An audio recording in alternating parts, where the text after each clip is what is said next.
Hello and welcome to India Business Hour. I'm Ashmit Kumar and here are the headlines that we're tracking this evening.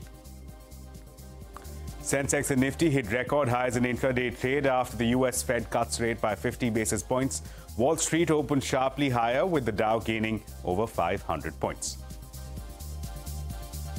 India's Economic Affairs Secretary says the Fed rate cut is unlikely to impact foreign inflows into India. Many economists do not foresee big rate cuts from the RBI, at least until the end of this year. Government cautions on a potential fuel price cut as crude prices inch higher towards $75 a barrel. Petroleum Ministry officials say oil marketing companies need to factor the impact on margins and LPG under recovery, among other things.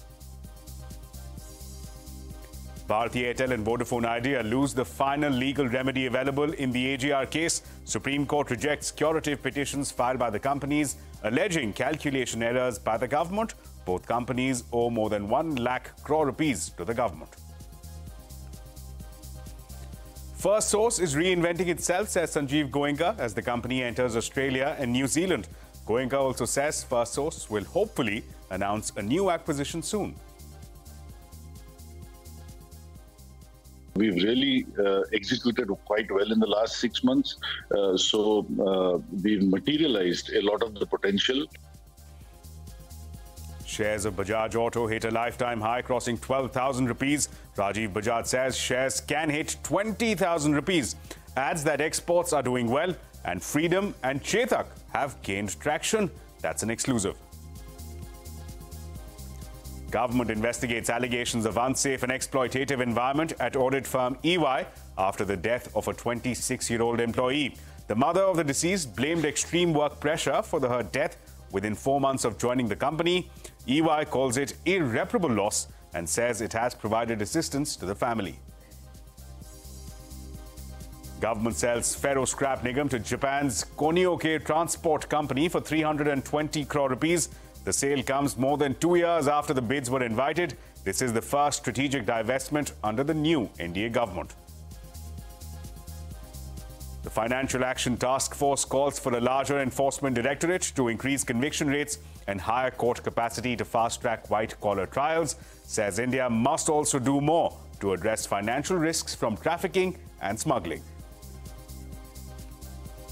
After pagers, more communication devices used by Hezbollah explode across Lebanon, killing 25 people and wounding 608 more. Israel declares the start of a new phase in the war.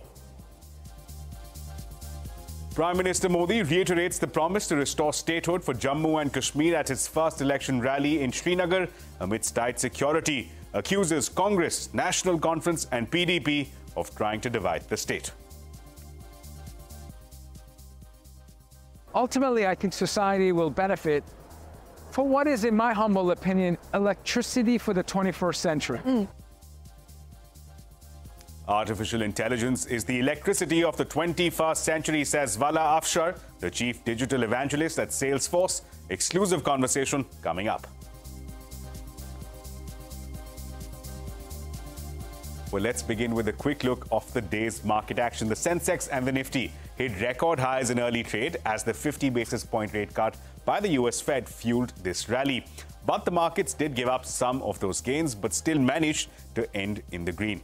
Mid-caps continued to underperform, with the index ending in the red. On the other hand, financial stocks saw healthy gains, with the Nifty Bank index adding almost 300 points.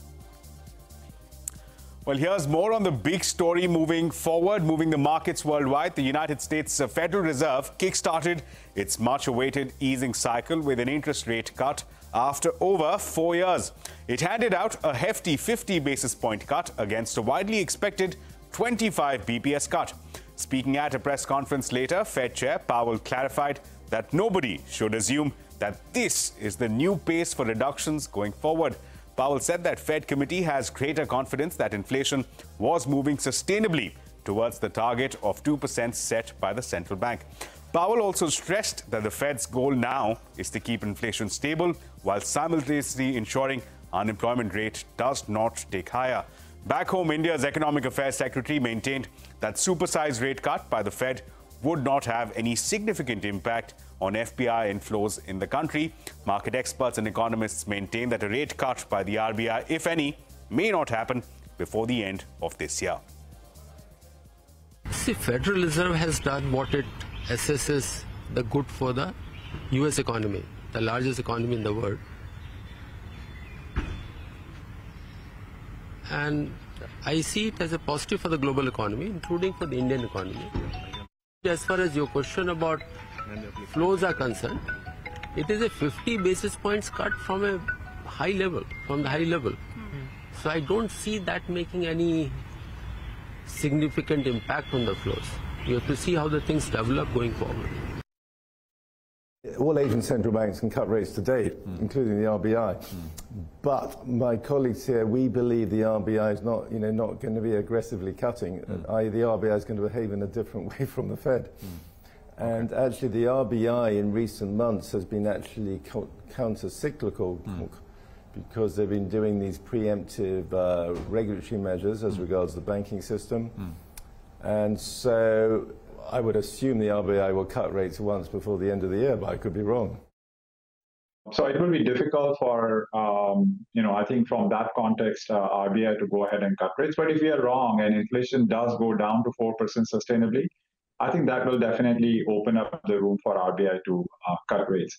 And even if RBI cuts rates, look, we are only talking about a 50 basis points of rate cut. So I don't think there is a lot that interest rates can do now to boost growth.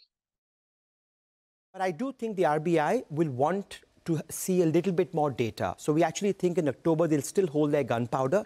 They'll want a little bit more conviction that yes, food inflation after 3 years of being sticky is finally going down. And as the governor keeps saying, it's not about being at 4% for a month. It's about durably seeing 4% for the next few quarters. But this does, I'll end by saying, if the Fed cutting this year increases the odds of a soft landing in the US, that's a very good global environment for risk assets and emerging markets in 2025. We've just seen the Fed announce a 50 basis point rate cut, kick-starting what the market was hoping for, and it's on the aggressive side. Do you believe that this is going to make a material difference now as far as the complexion of the global economy is concerned? I definitely think so. The Fed and what it says and what it does still has an inordinately large impact on economies of other countries. Okay, I don't know what the Nifty is doing today. I haven't checked it out, but I'm sure it's going to go up. Okay, so Wall Street has already given it a thumbs up. So. Yeah, so Wall Street will give it a thumbs up. The general, in fact, yesterday I was with a few people, and I was saying that 50 basis points is what's going to come, and they were saying the market wants 1. I said, come on, I say. You have to be reasonable. You can't keep going up. Yeah, you temper your expectations. You can't do that. But I think a 50 basis points is, I think, reasonable, given everything else, given the fact that it has been kept high for a very long time, given the data print that has come recently. And definitely it's going to have a very good impact on the rest of the world economy. Well, back home, it was a major blow for Bharti Airtel and Vodafone Idea in the AGR dues case at the Supreme Court today. Drew curtains on a 25-year-old legacy dispute going back to 1999. The Supreme Court today upheld its judgment and rejected curative petitions filed by companies alleging arithmetic errors by the government in their claims, which were upheld by the Supreme Court in 2019. Both companies cumulatively owe more than 1 lakh crore rupees in AGR dues to the government without accounting for the interest component. Vodafone Idea will be the worst affected. It owed more than 58,000 crore rupees when this verdict was delivered, and dues have now crossed 70,000 crore rupees with interest. This was the final legal recourse that was available to the two telecom companies. Now, switching focus, as crude oil prices hover around $75 a barrel, the Indian government is cautious about a potential cut in fuel prices. Sapna Das is here joining us with more details. Sapna, give us a sense, how is the Petroleum Ministry reading the current market situation? Well, the situation appears to be slightly different, and there are a couple of factors at play. We are given to understand, for instance, that crude oil prices are very, very volatile. So I think the rates themselves reflect that. For instance, I think currently they're somewhere close to $75 a barrel, and this is in comparison to the intraday low of around $69 a barrel that was touched last week. So volatility in crude oil prices is a big no-no as far as the a big concern for the OMCs as far as the potential fuel price cut is concerned. That's one. Second, there's also new information flowing in, for instance, a Fed rate cut. Also the situation in China and the drawdown of crude from reserves. So all these factors play out with a time lag, and OMCs will have to keep absorbing that and factoring that as it plays out. The third element is also equally important, the lower refining margins. For instance, they are now given to understand that the cracks on petrol is probably negative. Now, that's a very significant factor for OMCs because most of their businesses are now integrated as far as refining and marketing is concerned. So it's going to be a balancing act. I mean, in the sense, wherever they lose out on refining, they'll try to make up probably on the marketing side and basically indicating that no price cut, you know, something on those lines. Last but not the least, also, there is some under-recovery still at play as far as LPG is concerned. And there is no pass-through mechanism for higher ethanol prices. With more and more ethanol being blended into petrol and the price of ethanol going up, that's an additional cost that the OMCs are basically absorbing. So all these factors will be at play, and the OMCs will have to take a calibrated call before they decide on the timing and the size of a potential fuel price cut. Right, Sapna, thanks a lot for that. Now, the Cabinet Committee on Economic Affairs has approved the strategic divestment of Ferro Scrap Nigam to Japanese company Kono Ike Transport for 320 crore rupees. This transaction will entail transfer of management control and was finalized via a competitive bidding process. FSNL is a wholly owned subsidiary of MSTC under the Steel Ministry. The company was incorporated in 1979 to provide steel mill services. And Relige Enterprises has officially become an external debt-free entity. The company announced that it cleared 164 crore rupees debt it owed to JM Financial Products and JM Financial Credit Solutions. Earlier this year, Relige repaid 9,000 crore rupees to banks and eliminated all its outstanding debt. Now, RP Sanjeev Goenka Group-backed First Source has announced its expansion in the Australian market. The company will set up new headquarters in Melbourne. Speaking to CNBC TV18, Chairman Sanjeev Goenka said that he remains steadfast on his target to increase First Source's profits by 2.5 times in 3 years and margins by 3%. He has also hinted that the company could announce an important overseas acquisition soon. Any acquisitions that are on the cards for First Source? You know, inorganic growth is a way of life, as much as organic growth is. And as we speak, there are different conversations going on with different companies. So fingers crossed. Hopefully, soon. Well, from one big newsmaker to another, Rajiv Bajaj had earlier this year told CNBC TV18 that he believes that 12,000 would be fair value of the stock today. The stock hit new highs to cross exactly that mark. Speaking to Parikshit Luthra, Bajaj said that the company is firing on all cylinders and that the stock could even hit 20,000 rupees. Take a look. We've really executed quite well in the last 6 months. So we've materialized a lot of the potential and are well on our way, as opposed to 6 months back when it was still, you know, kind of just brimming with potential. And if I were to again compare with the new market scenario, because the market has also moved up, so that's no credit to us. And if I look at the basket of companies I was comparing with, you know, then it seems to me as ludicrous, perhaps, as 12,000 sounded at a time when we were closer to half that number. It seems to me that something closer to 20,000 is not out of the reckoning. At least in mathematical terms, one can justify it. Well, you can catch this entire conversation with Sanjeev Goenka and Rajiv Bajaj on News Center at 9:30 p.m. right here on CNBC TV18. Now, shares of pharma company Wockhardt rallied in trade today. This after the company said that an investigational drug was effective against meningitis, which is a serious infection that affects membranes covering the brain and spinal cord. Wockhardt said it should be completing phase 3 global trials in the next few months and eyes regulatory approval in India in the first half of 2025. It crosses blood-brain barrier. And that's why Zenix was very effective, and it has a very high coverage against resistant organisms. Stage of completing phase 3 clinical trial, which is a global clinical trial. And this should get over in the next 2-3 months. And then we would be in a position to file globally in US and other countries. And that will happen after about 4-5 months of completion of clinical trial. So we expect to be in a global market sometime in 26. Well, here's a CNBC TV 18 exclusive. Artificial intelligence is the electricity of the 21st century. That's the word coming in from Vala Afshar, the chief digital evangelist at Salesforce, in a conversation with CNBC TV 18. He added that the company has announced a $1 billion fund solely focused on generative AI startups. Take a look. You can come to conferences like Dreamforce and learn about AI.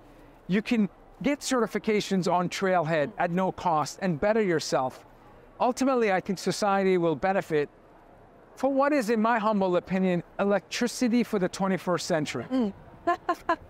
And I think at some point, government, public sector may work together and recognize that AI should be considered a human right. If I had to guess, I would say we invest in a startup on a weekly basis. Because as I look at the hundreds of startups that we've invested in, north of, I believe, $6 billion. We just announced Monday that we have a $1 billion fund focused on generative AI startups. Yeah. And and of course I'm speaking to someone who knows startups more than anyone maybe on earth. But the fact I would like to claim that, but sadly, no, I don't think so. I think if you fact check that, that may be very, very true. We launched Salesforce Ventures in 2009. Yeah. And our portfolio is incredible. I mean, this is a company, I believe Salesforce has acquired 76 companies in 25 years. So we acquire, on average, 3 companies a year. Well, you can catch that entire conversation with Vala Afshar, with Shireen Bhan at 10 p.m. right here on CNBC TV 18. And coming up on India Business Hour, government investigates allegations of unsafe and exploitative environment at audit firm EY after the death of a 26-year-old employee. More details in just a bit. And you can also catch all CNBC TV 18's news and updates on Facebook, X, Threads, Instagram, and JioCinema.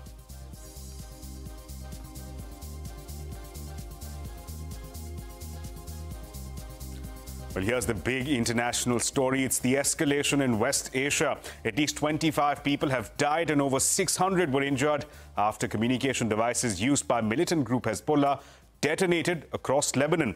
These devices include walkie-talkies, mobile phones, laptops, and solar-powered cells. Reports suggest that one of the explosions occurred during a funeral procession of a Hezbollah member who was killed during the pager blasts that killed 12 persons and injured nearly 3,000 people only a day earlier. The Iran-backed militant group has blamed Israel for the attack. However, Israel is yet to accept or deny its involvement in this attack. Iran has also vowed to retaliate after its ambassador was wounded in the pager attack. Lebanon's communication ministry has said that the walkie-talkies that exploded were disconnected devices made by Japanese firm ICOM. The ministry added that these models were not officially licensed and had not been vetted by the security services. The Japanese firm has also said that these devices have not been in production for over a decade. They said they cannot confirm whether they were counterfeit. Difficult for me to stand up here, Gabe, and tell you exactly how incidents over the last couple of days are going to affect outcomes in the next few days. All I can tell you is we're still putting our shoulder to the wheel to get the hostages home and get a ceasefire in place, as daunting as that is today. And we are still involved in intensive diplomacy to try to prevent a second front from opening up on that border with Lebanon. This was triggered, I would say, in advance of the normal way to trigger these things, because there was a risk of this being discovered. Because obviously, the logic of making all these devices explode is to do it as a preemptive strike before a major military operation. And well, the United Nations General Assembly has passed a resolution calling on Israel to end its illegal occupation of Palestinian territories within a year. The UN has also demanded for Israel to make reparations to Palestinians for damages incurred by the occupation within 124 countries. Agreeing to this resolution, 43 countries abstained from voting, including India, Australia, Canada and United Kingdom. Now, back home, the Labour Ministry will be probing the allegations levelled by the mother of a 26-year-old CA who died just 4 months after joining EY India. Anna's mother, in a letter addressed to the EY India chairman, alleged that the extreme work pressure in the organisation led to her death. Abhimanyu Sharma has these details. The Union Labour Ministry is going to probe a complaint which has claimed that overwork led to the death of 26-year-old CA Anna Sebastian Perel, who was working with Ernst & Young India since the past 4 months. The deceased mother had written a letter to the company's chairman after her death and had made several allegations. She had claimed that Anna kept on working despite deterioration in her health, and she was chasing deadlines which eventually led to her death. She also criticized a work culture in the company which seemed to glorify overwork while ignoring the interests of the human beings who were assigned to different roles. She also claimed that no one from the company had attended Anna's funeral. The company also issued a statement later giving condolences to the deceased's family, and also said that they are taking the family's correspondence with utmost seriousness and humility. Now, BJP leader Rajiv Chandrasekhar had also sought a probe into the allegations which were made by the deceased CA's family. It remains to be seen what comes out of the probe which has been initiated by the Union Labour Ministry. Now, Prime Minister Modi is set to embark on a 3-day visit to the United States for the Quad Summit from 21st to 23rd of September. Foreign Secretary Vikram Misri outlined PM Modi's plan in the US, which includes bilateral and multilateral meetings. The Prime Minister will also be engaging with Indian diaspora and business leaders on this visit. The Prime Minister's first stop will be Wilmington in Delaware, which, as you know, is the hometown of President Biden. That is also the venue of this 6th Quad Summit that will be held there. It also happens to be the 4th in-person summit between the Quad leaders, and that will be during the day on the 21st of September. तो अभी मैं किसी specific meeting के बारे में आपको नहीं बता पाऊंगा कि मीटिंग्स फिक्स हुई हैं या नहीं. हम सभी दृष्टिकोणों से देख रहे हैं कि कितना समय हमारे पास है और किस से मीटिंग हो सकती है. Prime Minister Modi has reiterated the promise to restore statehood for Jammu and Kashmir at his first election rally in Srinagar amidst tight security. He has accused the Congress, the National Conference and the PDP of trying to divide the state. With the Haryana Assembly elections just 2 weeks away, the BJP released its manifesto. The party is promising 2 lakh government jobs, 2,100 rupees per month for women, a free scooty to female college students, free dialysis at government hospitals, among others. BJP President JP Nadda said that the party has always fulfilled its promises. Congress President Mallikarjun Kharge had released the party's Haryana manifesto yesterday. The Congress has promised cheaper LPG cylinders, restoration of old pension scheme with increased pensions and a slew of schemes to benefit women and youth. Now, Chief Justice of India D.Y. Chandrachud informed the Attorney General that Jharkhand government has filed a contempt petition against the centre for delaying appointment of Jharkhand High Court's Chief Justice. However, the Attorney General responded by saying that he is unaware of such a petition. He further added that the appointment of Chief Justices of High Courts will happen soon. Now, the Financial Action Task Force, an intergovernmental organization which acts as the global anti-money laundering watchdog, has commended India for implementing measures to tackle illicit financing. It has, however, called for the Indian government to take further measures to further curb the practice of money laundering. Shivani Bajaj joins us now. Shivani, what has the organization's recommendations been to the Indian government? Well, yes, India's mutual evaluation report by the FATF reveals that while India shows strong understanding of money laundering and terrorist financing risks, it needs to address issues related to trafficking and smuggling. Financial Intelligence Unit plays a crucial role in reporting and supporting law enforcement, but some agencies are underutilizing available data. This is what the report says. It further says that a backlog of cases hampers India's ability to effectively confiscate criminal proceeds, and delays in terror financing prosecutions leave many accused awaiting trial. Although the financial sector understands the AML and CFT obligations, suspicious transaction reporting remains limited in India. In light of these findings, the Financial Action Task Force of the FATF calls for India to bolster its enforcement capabilities and judicial resources. The FATF recommends expanding the Enforcement Directorate or the ED to enhance conviction rates and increase court capacity to expedite white-collar crime trials. Comprehensive financial network analysis are also essential to better understand money laundering risks associated with human trafficking and migrant smuggling. Additionally, the FATF emphasizes the importance of immediate action on targeted financial sanctions and improving outreach to the non-profit sector to prevent abuse. Back to you. Right, Shivani, thanks a lot for that. But that's all the time that we have in this bulletin. And with that, it's a wrap on this edition of India Business Hour. Thank you so much for watching. News and updates will continue right here on CNBC TV 18.